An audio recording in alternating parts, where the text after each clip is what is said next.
உயிர்த்தெழுந்த இயேசு கிறிஸ்துவின் வல்லமை ஊழியங்கள் வழங்கும் வசனப் பெட்டகம். இயேசுவே கர்த்தர். இயேசுவையே தேவன் ஆண்டவரும் கிறிஸ்துவுமாக்கினார். இயேசுவே ராஜாதி ராஜா, கர்த்தாதி கர்த்தா. கிறிஸ்துவே மரித்தோர் மேலும் ஜீவனுள்ளோர் மேலும் ஆண்டவர். கிறிஸ்துவே போதகரும் ஆண்டவருமாயிருக்கிறார். வசனப் பெட்டகத்தின் இன்றைய தின கருப்பொருள் தேவ தயவு. தேவ தயவு நீ குணப்படும்படி உன்னை ஏவுகிறது. தேவன் நம்மேல் காட்டும் தயவு, இரக்கம், கிருபையை குறித்த வசனங்களை பார்க்கலாம். எபேசியர் 2:6-7 வாசிக்கிறோம். கிறிஸ்து இயேசுக்குள் அவர் நம்மிடத்தில் வைத்த தயவினாலே தம்முடைய கிருபையின் மகா மேன்மையான ஐஸ்வர்யத்தை வருங்காலங்களிலே விளங்க செய்வதற்காக கிறிஸ்து இயேசுக்குள் நம்மை அவரோட கூட எழுப்பி உன்னதங்களிலே அவரோட கூட உட்காரம் செய்தார்.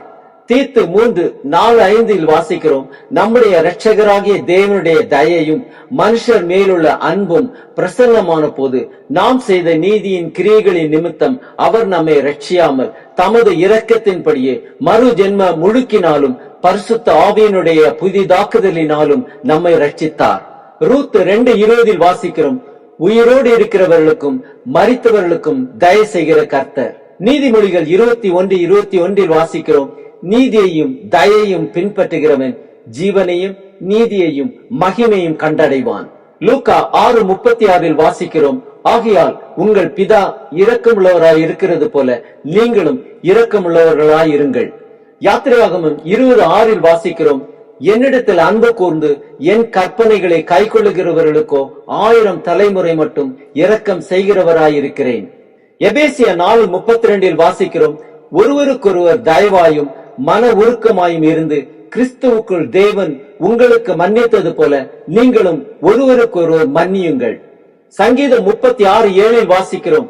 தேவனே, உம்முடைய கிருபை எவ்வளவு அருமையானது, அதனால் மனுபுத்திரர் உமது செட்டைகளின் நிழலிலே வந்தடைகிறார்கள். சங்கீதம் 63:3 வாசிக்கிறோம். ஜீவனை பார்க்கிலும் உமது கிருபை நல்லது, என் உதடுகள் உம்மை துதிக்கும். சங்கீதம் 117:2 வாசிக்கிறோம்.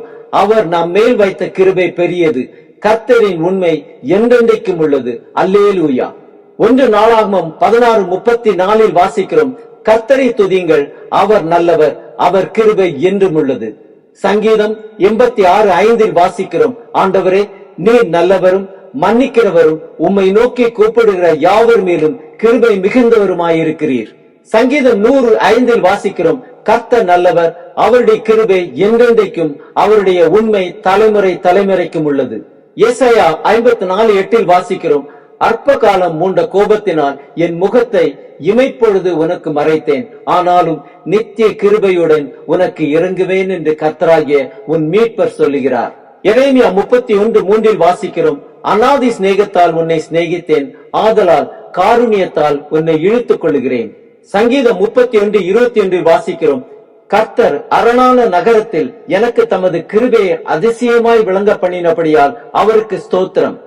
ஆம், தேவன் நம் வாழ்க்கையில் காண்பித்த தயவுக்காக, இரக்கங்களுக்காக, கிருபைகளுக்காக அவரை அனுதினமும் ஸ்தோத்தரிப்போம்.